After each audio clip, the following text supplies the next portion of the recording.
Hello everyone, welcome back to my YouTube channel. तो आज का जो हमारा वीडियो है वो किसी टॉपिक या फिर किसी वैकेंसी से रिलेटेड नहीं रहने वाला है। ये जो मैसेज है ये सभी उन स्टूडेंट्स के लिए जो किसी भी गवर्नमेंट जॉब की तैयारी कर रहे हैं या फिर किसी प्राइवेट की या जो भी मतलब अपनी लाइफ में कुछ करना चाहते हैं उनसे रिलेटेड है। ठीक है, तो इसका मतलब क्या है कि आज का जो हमारा वीडियो है वो हमें किस तरीके से पढ़ना चाहिए या लाइक आप अपने और फील्ड से रिलेट कर सकते हो। मैं स्पेसिफिक यहाँ पे पढ़ने से रिलेट बात करूँगी। तो हमें क्या होता है कि हम जैसे क्या गलतियां करते हैं, किन से बचना चाहिए और क्या जो है अच्छी चीज़ें जो हमें अपनाना चाहिए अगर हम लाइफ में किसी गोल को अचीव करना चाह रहे हैं। तो जैसे मैंने 2019 में CSI या नेट की कोचिंग की थी। उस टाइम पे मेरा नेट क्लियर है। तो मेरा नेट क्लियर कैसे हुआ और बाकी मैं अभी तक गवर्नमेंट जॉब में कैसे नहीं लग पाई, उसका रीज़न मैं आज आपको बताती हूँ, जो मैंने खुद पर्सनली फील किया है उस चीज़ को। तो नेट के टाइम पे क्या था, जैसे ही मेरी MSc कंप्लीट हुई मैंने नेट की कोचिंग कर ली। अब फर्स्ट जो 6 मंथ्स हैं उसमें क्या हुआ, उसमें सिर्फ मेरे नोट्स कंप्लीट हुए। और नोट्स की कंप्लीट होने में भी रीज़न ये है कि मैं ज़्यादा नंबर से नहीं रही थी, लेकिन मेरा हमेशा से मीडियम हिंदी रहा है। अब हिंदी मीडियम वाले स्टूडेंट और मैंने जो कोचिंग की थी वो इंग्लिश मीडियम से थी। तो मेरे को थोड़ा इश्यू ये हुआ कि वहाँ पे प्रॉपर नोट्स इंग्लिश में बनवाए जाते थे। तो फर्स्ट जो 6 मंथ हैं उसमें मेरे को सिर्फ नोट्स बनाने और वो इंग्लिश के नोट्स जो समझने हैं उनमें ही लग गए। तो मैं मतलब बाकी क्वेश्चंस पे फोकस नहीं कर पाई। फिर जैसे ही मेरे नोट्स वगैरह कंप्लीट हुए, नेक्स्ट 6 मंथ मैंने क्या किया कि मैंने कोई कोचिंग वगैरह कुछ ज्वाइन नहीं की। ठीक है, मैंने क्या किया, लाइब्रेरी ज्वाइन की। और उसके बाद में मेरा गोल था कि हाँ अब मेरे को नेट क्लियर करना ही है। तो मैंने अपने वही नोट्स लिए, वो रेगुलर पढ़े। मैंने रेगुलर जब मैं नोट्स बनाती थी तब भी मैं क्या करती थी कि जैसे ही कोचिंग में नोट्स बनाई घर पे आके मैं प्रॉपर पढ़ती थी। तो इस वजह से मैं पीछे भी ज़्यादा नंबरों से नहीं रही थी, पर मैं क्या है उसमें क्वेश्चन सोल्व नहीं कर पाई। तो नेक्स्ट 6 मंथ में मैंने किया कि मैं प्रॉपर अपने नोट्स पढ़ती, उनसे रिलेटेड जो भी टॉपिक था उसके क्वेश्चन सोल्व करती थी। और ऐसा नहीं है कि मैंने स्विच किया कि मतलब मैं नोट्स पढ़ रही हूँ, बुक्स पढ़ रही हूँ, ऐसा मैंने प्रॉपर सिर्फ अपने नोट्स पे बिलीव किया। और मैंने अपने जैसे 3 स्पाइरल वाले रजिस्टर हैं वो मोटे मोटे रजिस्टर भर गए थे नेट के कोचिंग से मेरे। तो मैंने वो नोट्स क्या है बार बार रिपीट पे पढ़े। ठीक है, मेरा ऐसा होता था कि दिन में एक टॉपिक फिक्स होता था कि ये वाला टॉपिक मैं पढ़ूंगी और उसके क्वेश्चन सोल्व करूंगी।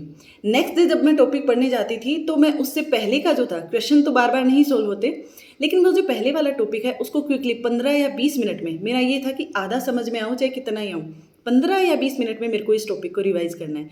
तो मैं उस टॉपिक को रिवाइज करती और नेक्स्ट डे का टॉपिक पढ़ना स्टार्ट कर देती थी। और जो रिवीजन है वो मैं सुबह सुबह करती थी, क्योंकि सुबह सुबह आपका माइंड एकदम फ्री रहता है, उस टाइम पे आप चीज़ों को जल्दी कैप्चर कर पाते हो। तो मैं सुबह सुबह रिवीजन किया, उसके बाद में घर पे रिवीजन कर लिया, फिर उसके बाद मैं लाइब्रेरी जाती थी। लाइब्रेरी जाके मैं हमेशा नया टॉपिक पढ़ती, शाम होते होते तक मैं उसके क्वेश्चन सोल्व कर लेती। उस चीज़ में मेरे को खुद को भी धीरे धीरे क्या है, शुरू शुरू में मैं 3-4 घंटे ही लाइब्रेरी जा पाती, फिर मेरा बीच में बाहर निकलने का मन करता है, फिर कुछ भी। तो फिर लेकिन धीरे धीरे मैंने क्या किया कि उसकी कंटिन्यूटी बढ़ाई। मैंने उसमें क्या किया, इंप्रूव किया। जैसे पहले 4 घंटे फिर 5 घंटे, मैंने ऐसा नहीं कि डायरेक्टली ऐसे स्विच कर लिया कि मैं 8 घंटे पढ़ूंगी, क्योंकि उससे एक एक बार अगर आप जैसे 1 वीक में अगर आपने इतना स्ट्रिक्ट बना लिया अपने टाइम टेबल को, तो आप उसमें कंसिस्टेंट नहीं रह पाते हो। आप क्या करते हो कि आपको लगता है कि यार ये बहुत हो गया, ये हमसे नहीं होगा, इतना हार्ड है। तो पहले क्या कीजिए, जैसे 4 घंटे पढ़ लिए, फिर 5 घंटे, 6 घंटे, ऐसे धीरे धीरे स्विच कीजिए। अगर आप 6-7 घंटे भी रेगुलर प्रॉपर अच्छे तरीके से एकदम कंसिस्टेंट रह के पढ़ रहे हो तो वो आपके लिए बहुत अच्छा है। फिर ऐसा नहीं है कि बीच में किसी दिन ऐसे मेरे टाइम वेस्ट नहीं हुआ, कभी कभी बिल्कुल भी पढ़ने का मन नहीं था या कई बार घर जाने का टाइम हो जाता, तो मैं क्या करती कि जो पहले दिन और जो नेक्स्ट जो वहाँ से आने वाला दिन था उसमें वो पीछे की चीज़ें कवर करती थी। कि मतलब पहले दिन मैंने उसी के साथ वो एक और टॉपिक पढ़ लिया, मतलब थोड़ा चाहे छोटा ही टॉपिक हो, लेकिन आपको छोड़ना नहीं है कि हाँ अगर मैंने दिन में फिक्स किया है ना तो उतने दिन के उतने टॉपिक कंप्लीट होने चाहिए और आके उसके क्वेश्चन सोल्व कर लेना ऐसे। और घर पे भी मैं ज़्यादा टाइम नहीं जाती थी, क्योंकि मेरे को पता था कि भाई 6 महीने हैं इसमें मेरे को क्लियर करना है, और उस टाइम पे मेरा हो भी गया था। लेकिन इसी बीच में क्या हुआ कि रीट की वैकेंसीज आई, सब ने बोला कि वैकेंसीज बहुत है और प्लस इसमें नेगेटिव मार्किंग नहीं है, तो मैं थोड़ा सा वहाँ पर भटक गई और मैंने वो कोचिंग स्टार्ट कर दी।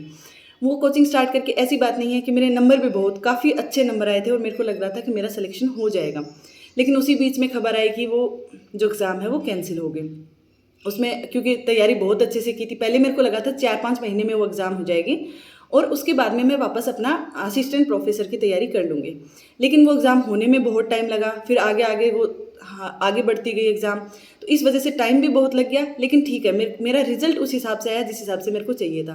लेकिन उसके बाद में वैकेंसीज़ को क्या कर दिया, इन्होंने कैंसिल कर दिया। फिर नेक्स्ट भी मेरे को सबने बोला कि अब जब तूने रीड की ही कोचिंग की है तो उसी पे रहे, एक बार चेंज मत कर। और इस वजह से मैंने वापस रीड की तैयारी की। लेकिन नेक्स्ट टाइम क्या था, उसमें जीके ऐड हो गया था और जीके मैंने कभी नहीं पढ़ा। मतलब मैं खुद एक बायो की स्टूडेंट हूँ, तो जीके का तो मेरे बिल्कुल टच में ही नहीं थी मैं। इस वजह से जो नेक्स्ट वैकेंसी आई उसमें भी मैं कुछ नंबरों से, ज़्यादा कि मैं नहीं कहूँगी, सिर्फ कुछ नंबरों से मैं रह गई। फिर अब मैंने क्या किया कि ऐसे टाइम निकलता गया, अब मैंने डिसाइड कर लिया कि भाई अलग अलग वैकेंसीज़ के चक्कर में मैं पढ़ के देख लिया, मेरा नेट क्लियर है, मैं असिस्टेंट प्रोफेसर या फर्स्ट ग्रेड जो बायो है, मतलब अपने सब्जेक्ट से रिलेटेड जो एग्ज़ाम, वो तैयारी कर सकती हूँ। और मेरे को मेरी कैपेसिटी पता है कि जब मैं नेट कर सकती हूँ तो मैं ये चीज़ें भी कर सकती हूँ। इसलिए अब मैंने अपना गोल बना लिया है कि अभी दिसंबर में है असिस्टेंट प्रोफेसर की एग्ज़ाम, और अब नेक्स्ट मई में अपनी होगी फर्स्ट ग्रेड की एग्ज़ाम। तो मैं अब अच्छे से क्या कर सकती हूँ, अब अच्छे से अपने असिस्टेंट के ऊपर फोकस कर सकती हूँ।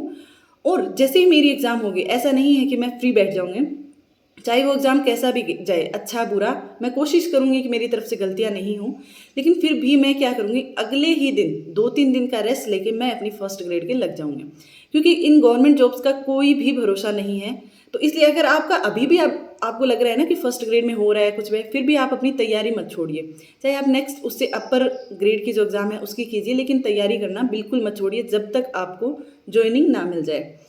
अब इसमें आपको मेन चीज़ क्या ध्यान रखना है, जो मैंने भी अपनी गलतियों से सीखी, कि आपको ज़्यादा ऐसा नहीं है कि अपनी टेबल है उसको बहुत सारी किताबों या नोट्स से भर लिया, जिसने जो बताया वही नोट्स आप लाते जा रहे हो।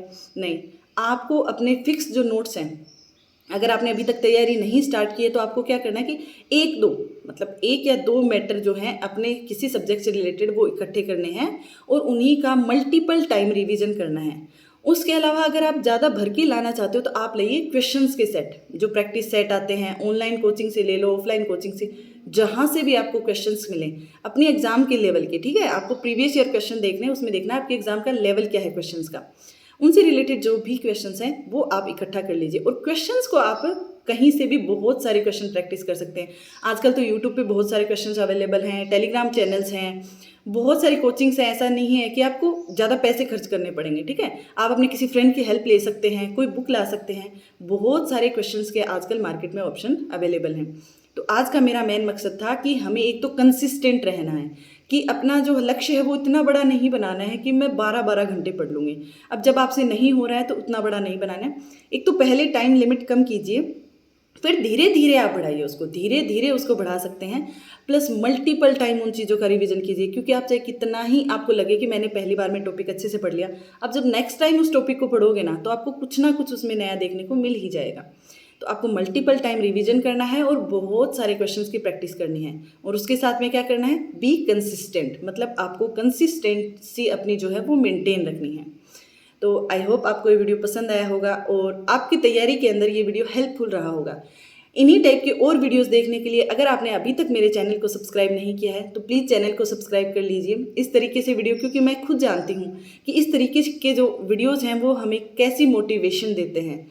इस वजह से अगर हम 5 या 10 मिनट का कुछ वीडियो है, ऐसा नहीं है कि स्पेसिफिक बैठ के देखो, आप कुछ भी कर रहे हो, खाना खा रहे हो या कुछ कर रहे हो, तो उस टाइम ऐसा वीडियो देखोगे तो आप में एक अलग ही एनर्जी आएगी। आपको लगेगा कि मैं ही बैठा हूँ, बाकी पूरी दुनिया तैयारी कर रही है। तो 6 महीने, 4 महीने, 5 महीने, जितने का भी लक्ष्य बनाना है बनाइए और उसमें अपने आप को झोंक दीजिए।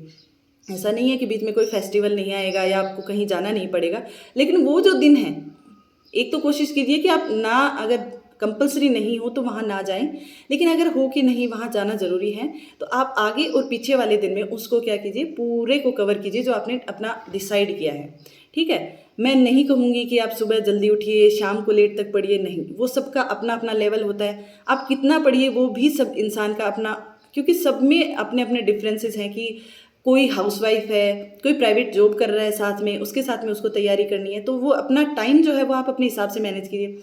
किसी को दोपहर में टाइम नहीं मिल रहा है तो वो सुबह शाम पढ़िए, किसी को सुबह नहीं मिल रहा है तो दोपहर और रात को पढ़िए, लेकिन अपने अपने लेवल पे जो घंटे हैं वो फिक्स कीजिए, प्लस टॉपिक हैं वो फिक्स कीजिए। ठीक है, घंटे फिक्स करना है, टॉपिक फिक्स करना है और कंसिस्टेंट रहना है। Thank you. आई होप आपको ये वीडियो पसंद आया होगा। अगर वीडियो पसंद आया है तो वीडियो को लाइक, चैनल को सब्सक्राइब और अपने सारे दोस्तों को जो भी तैयारियां कर रहे हैं, जो भी किसी चीज़ के लिए मोटिवेट होना चाहते हैं, उनसे प्लीज़ शेयर कीजिए, ये उनके लिए बहुत बेनिफिशियल रहेगा। Thank you.